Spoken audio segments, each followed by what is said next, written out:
Welcome to the channel if you're new. This is a wholesome channel. Please subscribe. My goal is to lighten you up and brighten your day. This is Blue. Today we're going to be talking about Anthuriums, also known as the flamingo flower and commonly mistakenly called peace lily. I love Anthuriums, as you can see Blue does too. He just wanted to come over and say hi to you guys too. It's one of my favorite houseplants because it's amazing how long these flowers last. These have been blooming for 2 months. It's incredible. They make really wonderful cut flowers. There's a link in the description for a video about how to make tropical flower arrangements from your own houseplants. It's really cool. Check it out.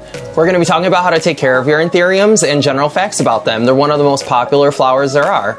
So if that interests you, please keep on watching. We talk about them as flowers, but these are actually a special waxy leaf called a spathe. And that yellow thing sticking up, attached to that are all these tiny, very little flowers. They're very hard to see even when it's in person. As the flower ages, it will gradually change color and it'll turn brown on the very top, and slowly the spathe will fade away. Anthuriums are a tropical plant, and the more bright light, the better.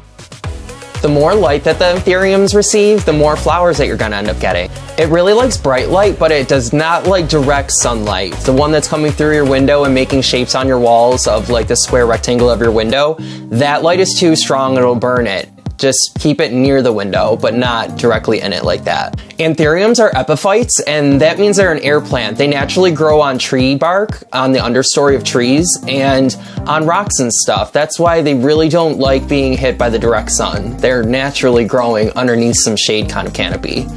Very similar to orchids. They can also be grown in some potting soil. Just make sure that it's really well draining. Mixing some orchid bark in there, the growing medium for orchids, that is also really recommended. They don't like very soggy soil, so the bark helps aerate it. Their roots really need to breathe, and if there's too much water in the soil, it'll cause root rot. So between waterings, partially allow it to dry out, but not all the way, not completely. So you're gonna wanna stick your finger into the dirt and feel up to 2 inches. Now, mine is hydrated, so I don't have to water it. But if I felt 2 inches in there and I felt that it was very dry, you'd wanna water it. You'll wanna fertilize in the spring and the summer. You'll wanna use a concentration that's about half to a quarter of the strength that you would typically use. Their roots are very sensitive and the fertilizers can burn them. So it's better to be more lenient and use less fertilizer than it is to use too much fertilizer. But you could also use a slow release fertilizer, and that works as well. Anthuriums are tropical plants and they really love humidity. So if you have a humidifier, that will really help them grow. They would also benefit with a fan, so mold is more prevented. And you can also put a tray of pebbles and rocks and water underneath them, and that helps too, but a humidifier will work so much better. They really need warmer temperatures to thrive, around 65 or higher. They like that a lot.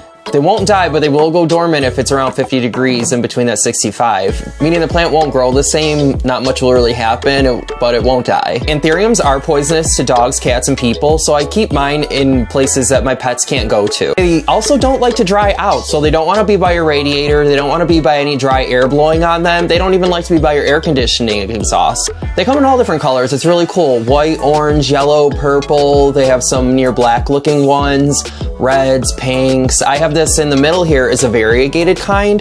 It has red in the background and then it has all these white stripes up it. It's really neat. And the foliage is kind of like a limey green color. It's different than the other ones. Now you're gonna wanna prune away any of this dead or dying foliage. It's gonna help promote new healthy growth. This one you can see I've mostly already done and it's very green and clean. It really likes that. And this one you can see all these brown things poking out. They're old leaves and flowers that have come up. Now, they really want them clipped away and it just helps, it looks better and for some reason the plant just loves it. This variegated Anthurium is new to me from the greenhouse, and as you see, it has some yellow leaves and doesn't look like it's doing as good as this one. So supposedly yellow leaves means it's getting too much water or too much direct sunlight. I think it's adjusting to the new environment as well. I think it's probably a little colder here than it is in their greenhouse. And I also see this is the very last one that they have, and I really wanted this variegated flower, so I got it. And with the idea, I kind of thought I'd have to repot it, and it's been here a few weeks now, and I'm pretty positive I'm gonna have to repot it the way that it's looking.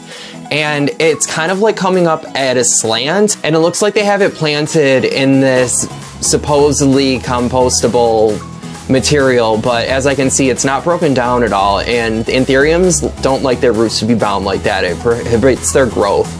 So I'm gonna take this out. I'm gonna take all of that off of here, and we're gonna repot this. Now, if yours is flowering, but you notice your flowers are turning green and it's not a green variety one that you bought, it's probably getting too much direct sunlight. And if you notice it's getting leggy and the leaves are getting really tall, that means it's getting not enough sun and it's too far away from the source. And it's trying to reach and grab up there to it. So make it a little closer to it and it'll solve that. Anthurium leaves are also heart-shaped, so they're super cute and they make wonderful presents. I think they remind me of the tropics, and I love that I can cut the flower and put it in any room. Even if it doesn't get a lot of light, I can have a bouquet of flowers in there just to brighten up that dark space. So now we're gonna repot this Anthurium and take apart whatever that supposedly compostable container is that I can tell is restricting the root growth. So we're also gonna make our own kind of potting mix. I have potting mix from a bag.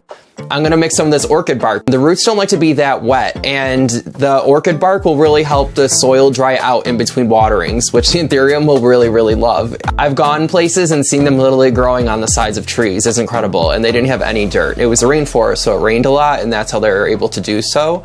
So we're going to keep some dirt because it helps maintain moisture. This is house, not the rainforest. Before I repot the other Anthurium, I'm gonna show you guys how to clean them up in general.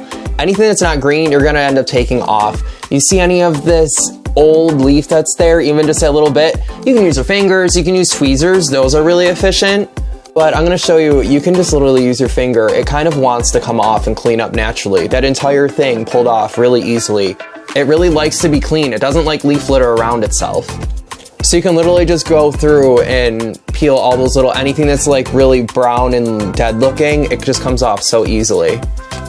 Tweezers are really nice and help if you have big fingers. I'm pretty dainty, so I can get in there really easily. See, that looks so much better. It's so happy, and it just looks cleaner in the house anyway, so it's a win-win for everybody. And I got this one very recently, so I think it's going through a big adjustment period as well. I try to really let some time go by and read what's going on with the plant instead of jumping to like, oh, let me just repot it really quickly. I didn't want to repot in the wintertime at all. I would much prefer to do this in a better growing season when it's warmer, but it's been here probably a month now and it just seems to be getting worse and worse. So I really feel like I've tried everything else. I need to take this out. I just need to open those roots up and help them breathe. Yeah, even one of the flowers is coming off and you can see close up that it's starting to brown in the corners. So I don't really know what's up. I really feel like it's adjusting. It really liked growing in its old home in the greenhouse, but I'm really not that worried. Plants really want to survive. I hope you can see there's all these little tiny roots even coming up here that there's roots in the soil. There's even some outside that help just collect moisture in the air. This plant, it's working. It's gonna come back. I'm not worried. But I definitely don't like to be wasteful, and the majority of this flower looks beautiful. I'm gonna put this in a vase right now, and I'm also gonna grab a bowl to help with the repotting. All right, guys, I got my bowl. I'm gonna zoom in closer so you guys can see a lot better what my hands are doing. And I'm gonna carefully take the plant and gently get it out of the soil. Ooh. And I'm just loosely breaking it up, loosening the dirt. There's this like fabric thing at the top, and I'm trying to get that off as gracefully as I can. It doesn't seem to really want to come off. And you can see this is the fabric thing that I'm talking about. So it seems like it's attached to the original plant, the original stalk. That's all that it's looped around. And supposedly it's biodegradable, but it's not in the dirt. So it's really not doing much and it's actually constricting it. But it's on there so well. I don't think I'm gonna be able to take it off, unfortunately, but fortunately, it is divided into two. So this plant, the original one, is all stuck with that thing all around it, but it has another baby attached to it, and I've been trying to separate them, but I just realized, you know, if I plant it a little better, you know, more even, I think that we can save this baby and give it some TLC and not have to divide it at all, because I don't want to damage it and be left with the only good bit being the one that's all wrapped up and stuck. So I'm just gonna repot this. I'm gonna put the rest of this in here. So as you can see, this is all potting mix. I'm gonna add some orchid bark to it.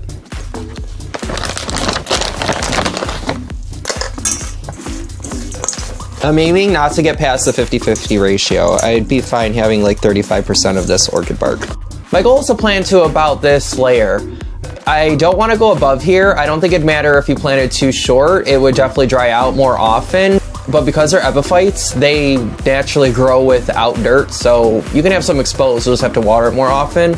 But my goal is kind of like a strawberry, to plant it up to the crown. Put it in the middle, and I want to plant it up like a crown of a strawberry.